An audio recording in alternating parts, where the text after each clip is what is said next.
Amén, gloria a Dios. Bien, hermanos, el tema de esta mañana yo lo he titulado Dios también espera. Una de las características que identifica al pueblo adventista es precisamente eso, que creemos en la segunda venida de nuestro Señor Jesucristo.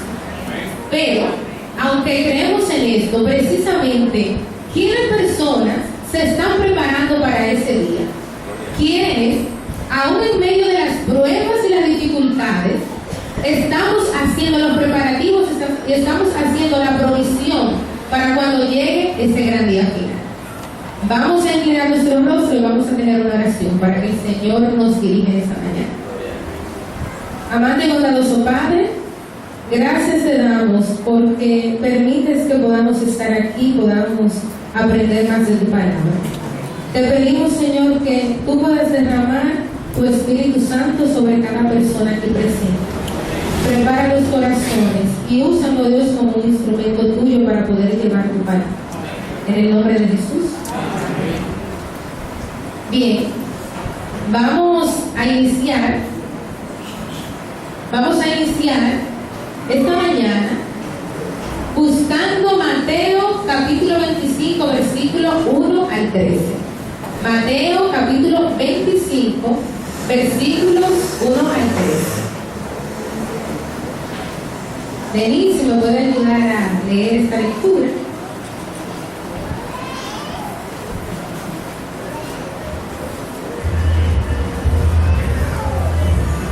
Entonces el reino de los cielos será semejante a 10 vírgenes que tomando sus lámparas salieron a recibir al esposo. 5 de ellas eran prudentes y 5 insensatas. Las insensatas, tomando sus lámparas, no tomaron consigo aceite, mas las prudentes tomaron aceite en sus vasijas juntamente con sus lámparas. Y tardándose el esposo, cabecearon todas y se durmieron. Y a la medianoche se oyó un clamor: aquí viene el esposo, salid a recibirlo. Entonces todas aquellas vírgenes se levantaron y arreglaron sus lámparas. Y las insensatas dijeron a las prudentes: dadnos de vuestro aceite, porque nuestras lámparas se apagan. Mas las prudentes respondieron diciendo: para que no nos falte a nosotras y a vosotras, id más bien a los que venden y comprad para vosotras mismas. Pero mientras ellos iban a comprar, vino el esposo, y las que estaban preparadas entraron con él a las bodas, y se cerró la puerta.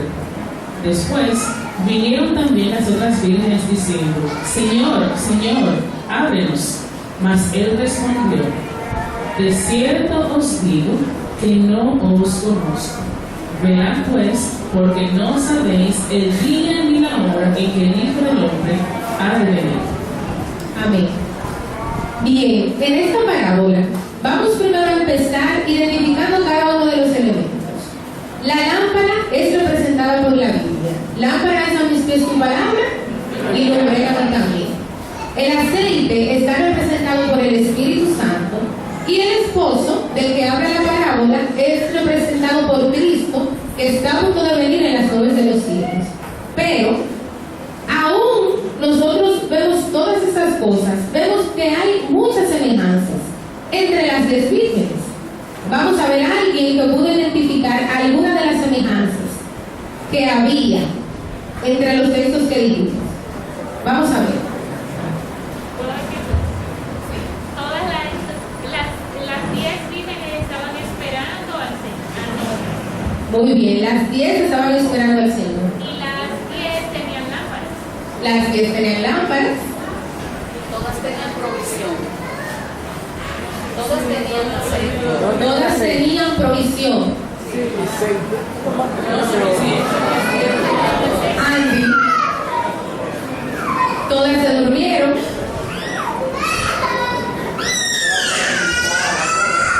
Todas estaban invitadas a las bodas. Muy bien. Sí, había muchas semejanzas entre todas las que se mencionaron, es cierto. Todas tomaron sus lámparas, claro, porque todas tenían lámparas. Todas se durmieron, todas cabecearon, todas se levantaron y salieron a recibir al esposo. Ahora bien, aunque vemos todas estas semejanzas, hay una pequeña diferencia que distinguía 5 vírgenes de las demás. Vamos a ver, alguien que pudo notar alguna de las diferencias. ¿Denis? 5 de las vírgenes tomaron aceite suficiente y tenían una provisión extra. No solamente vinieron las lámparas, sino que tomaron aceite en una vasija por si acaso. Ok, hombre prevenido, vale por dos, ¿verdad que sí? Ok, vamos a ver, ella está ahí, pero hay algo más. ¿Alguien que me pueda decir otra? Olviden. Que 5 de ellas no pudieron entrar a las bodas. 5 de ellas no pudieron entrar. Sí, también. Albert. 5 de las insensatas llevaron su lámpara, pero no llevaron el aceite. Ok, o sea, lo que quiere decir que había algunas que no llevaron aceite extra. Marito.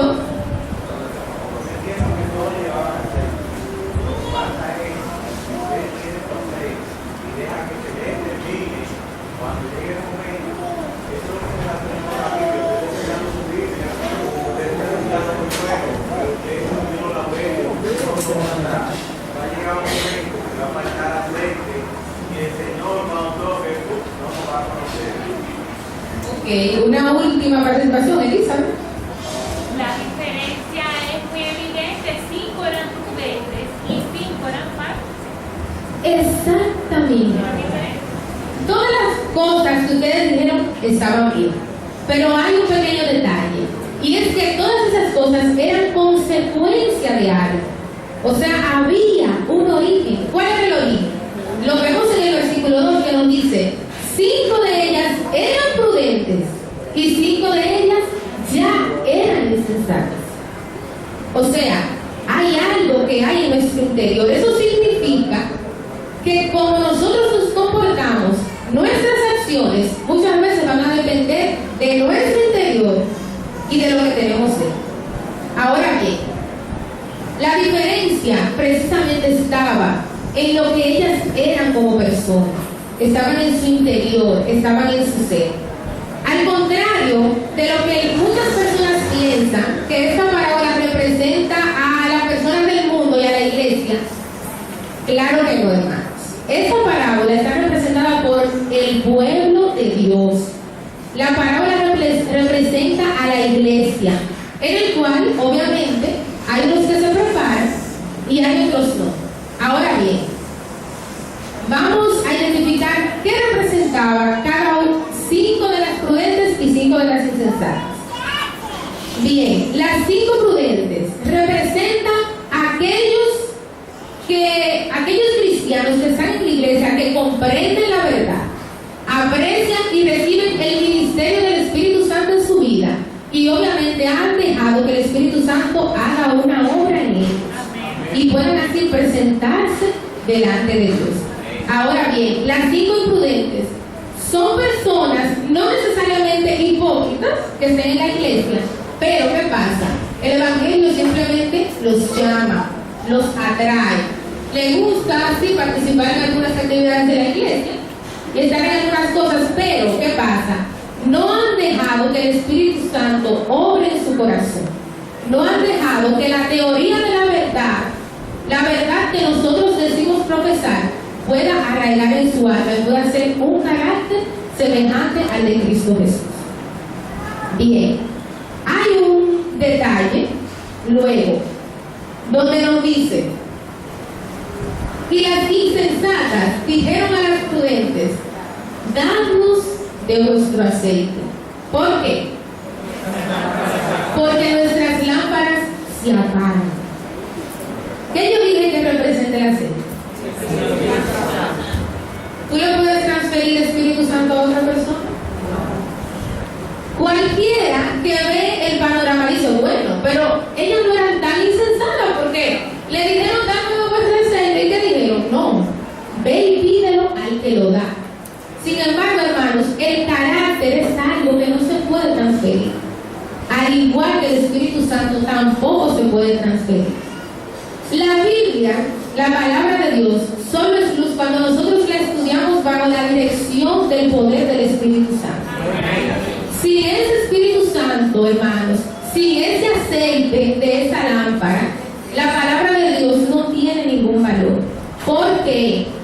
no tiene ningún valor.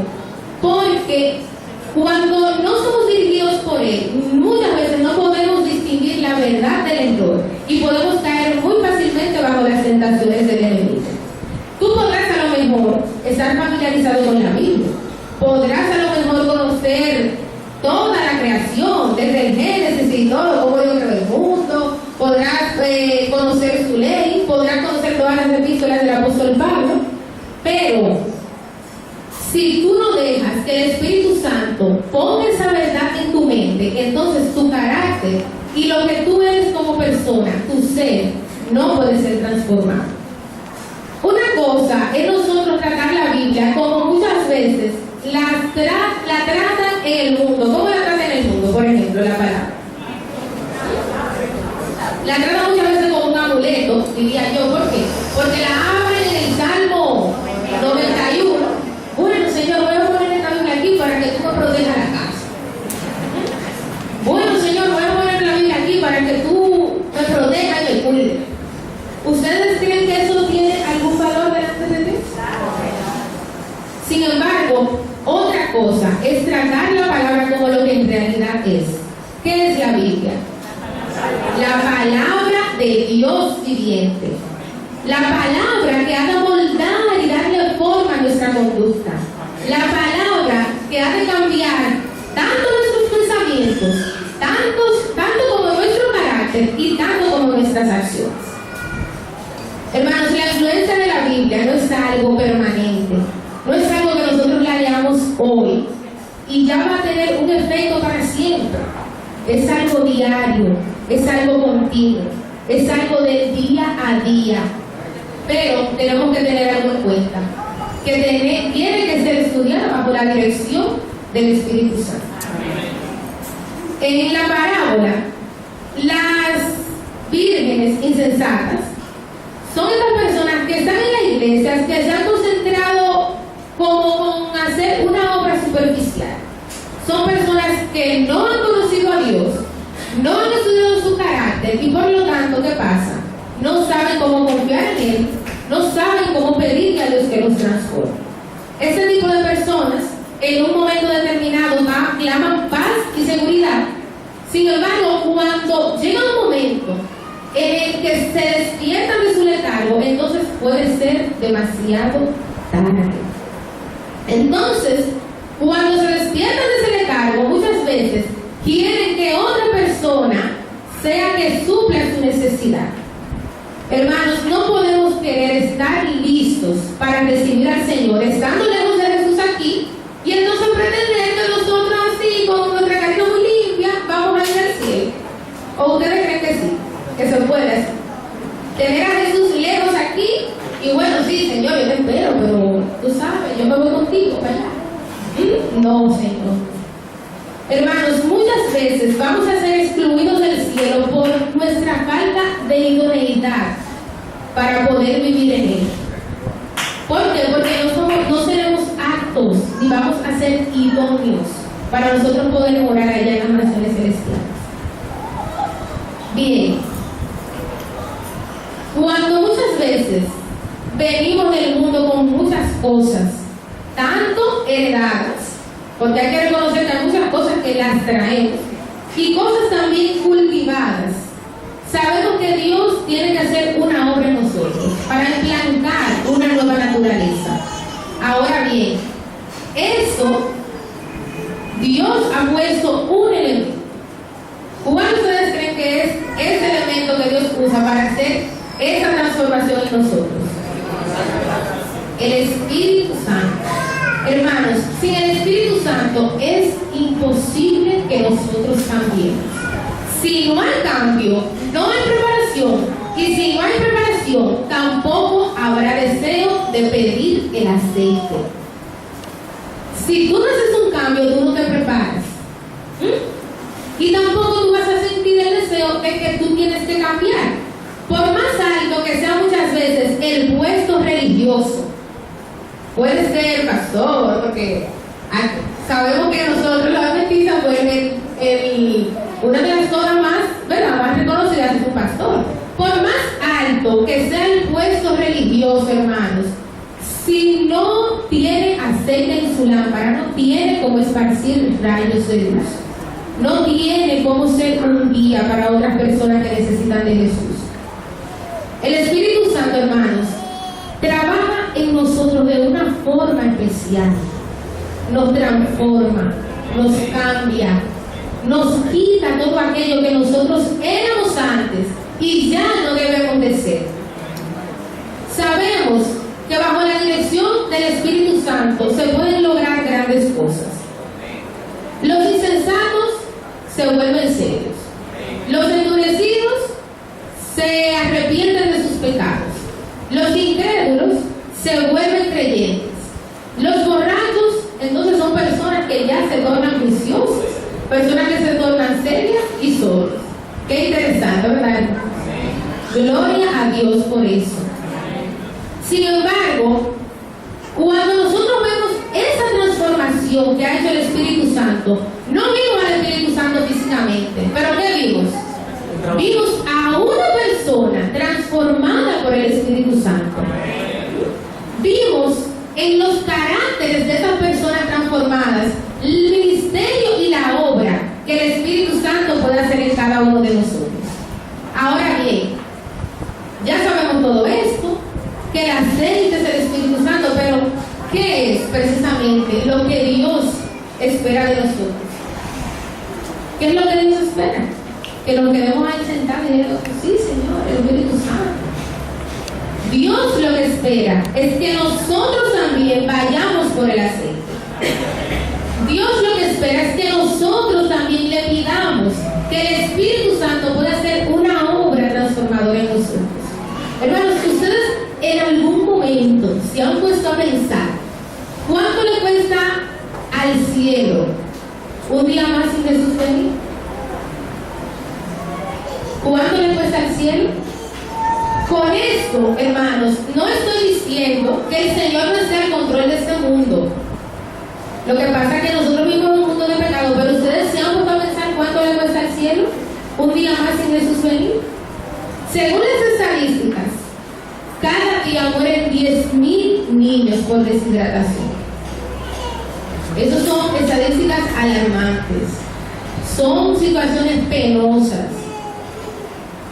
También está estimado que cerca de 500,000 de civiles iraquíes han muerto entre el 2003 y el 2011. ¿Por qué? Porque su nación ha tenido conflicto o algún tipo de problema con algunas otras naciones.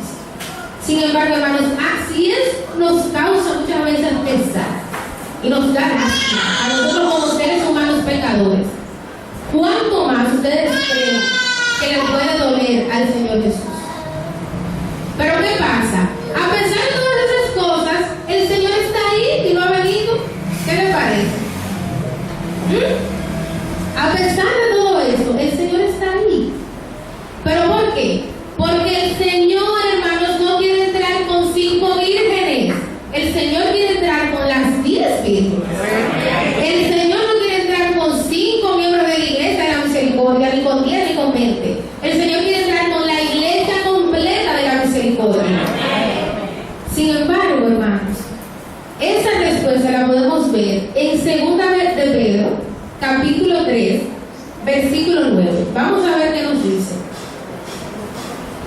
El Señor no retarda su promesa, como algunos la tienen por tardanza, sino que es paciente, no queriendo que ninguno perezca, sino que todos procedan al arrepentimiento. Hermanos, el Señor ha venido, aquí lo que me está diciendo es que el Señor ha venido porque nosotros no hemos ido por este aceite.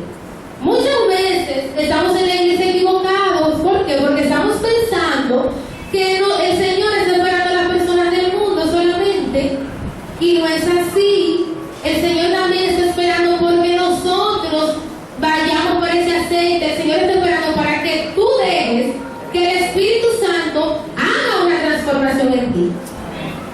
Hermanos, solo pide el Espíritu Santo a aquellas personas que de verdad sienten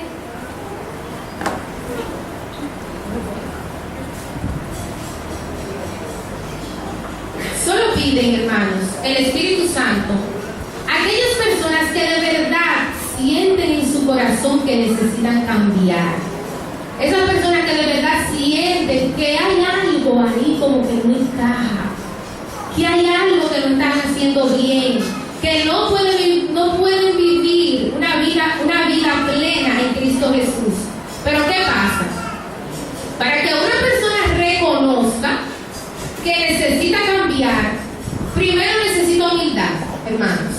Si no hay humildad, no habrá deseo de cambio. Si no hay deseo de cambio, no habrá deseo de pedir el aceite. Primero tienes que ser humilde.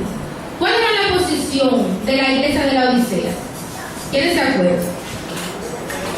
¿Qué decían? ¿Qué decía la iglesia de la Odisea?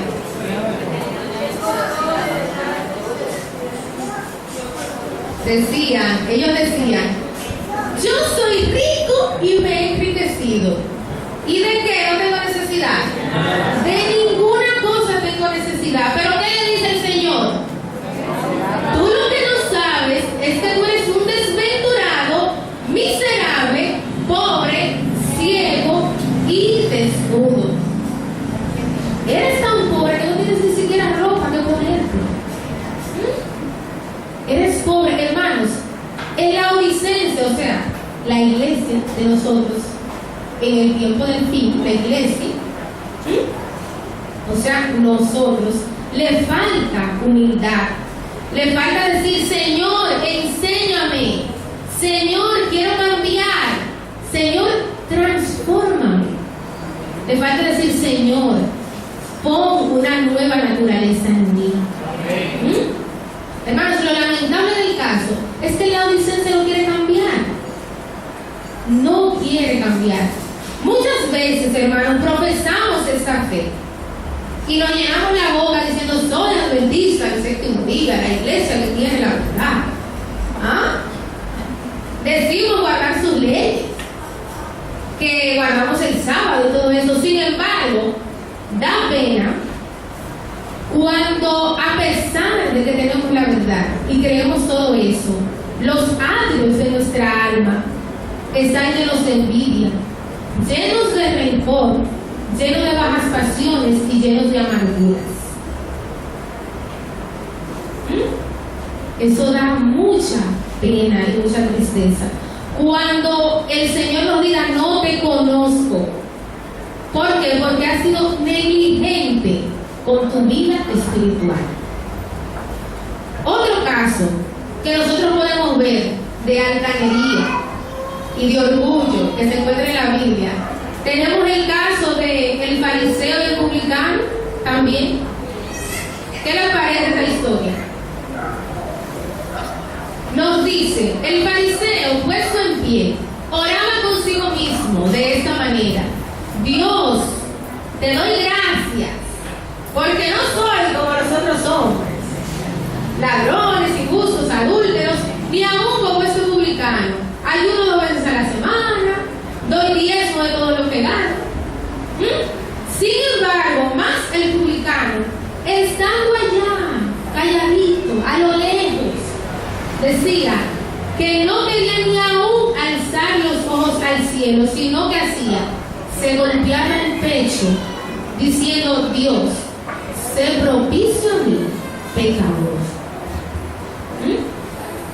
Lo primero está en que el fariseo pensaba que él era el mejor de la bolita del mundo. Él pensaba que él era el mejor, que tenía las mejores cualidades, y ahí nosotros podemos ver cómo él comienza a hacer una serie de enumeraciones, pues, de cualidades y pecados que según él no posee. Sin embargo, hermanos, a él se le había olvidado que en realidad lo que Dios busca es un espíritu de humillación y un espíritu de humildad.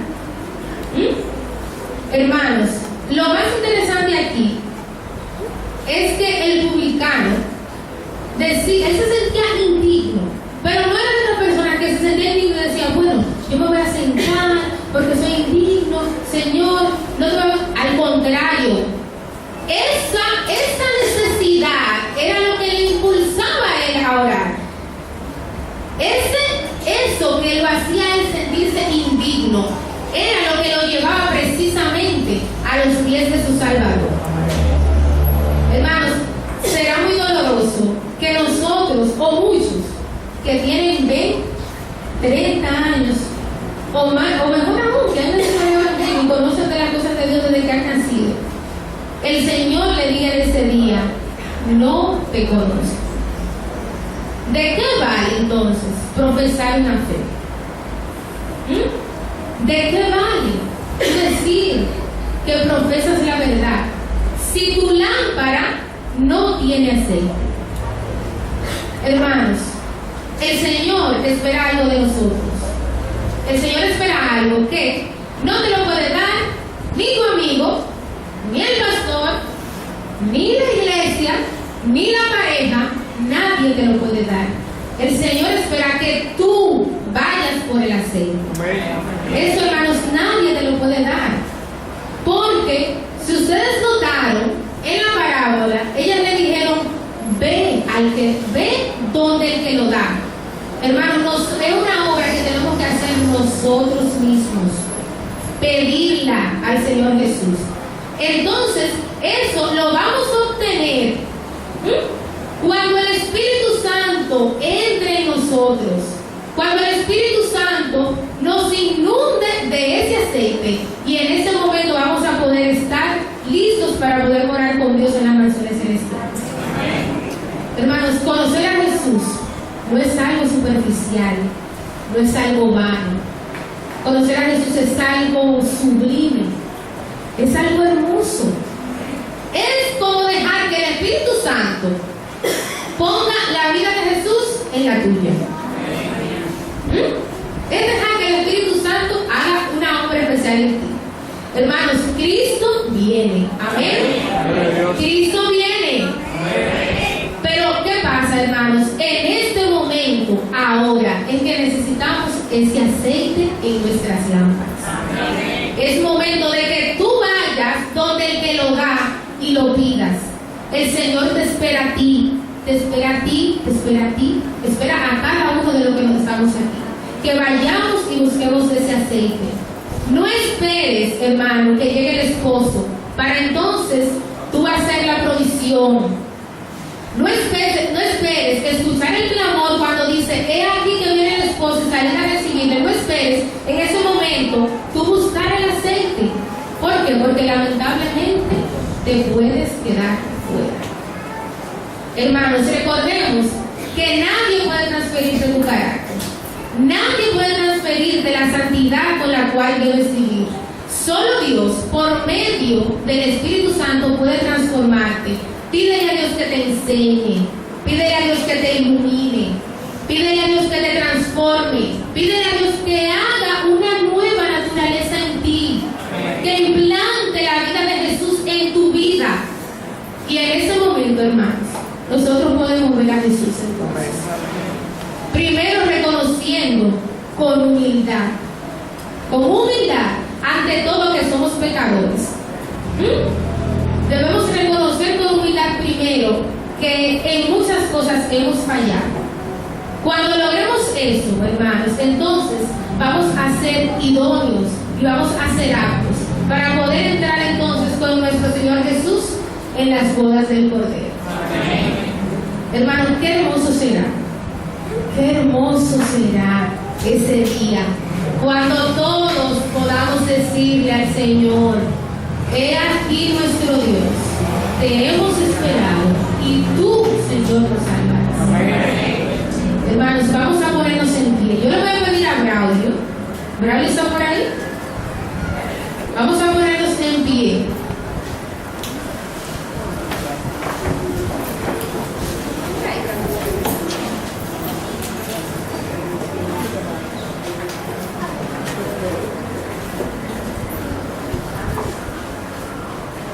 Vamos a pedir a Braulio que cante esta canción. Yo la escuché esta mañana en la escuela sabática, que él la cantó, hermanos, y mientras él canta, vamos a pedirle al Señor, pero tú con tu Dios, cada quien, individualmente, pídele a tu Dios que te enseñe, pídele a tu Dios que te transforme, Pídele a tu Dios que quite todo eso que impide tener esa conexión que tú debes tener con el cielo. Luego que Abraham le terminó con la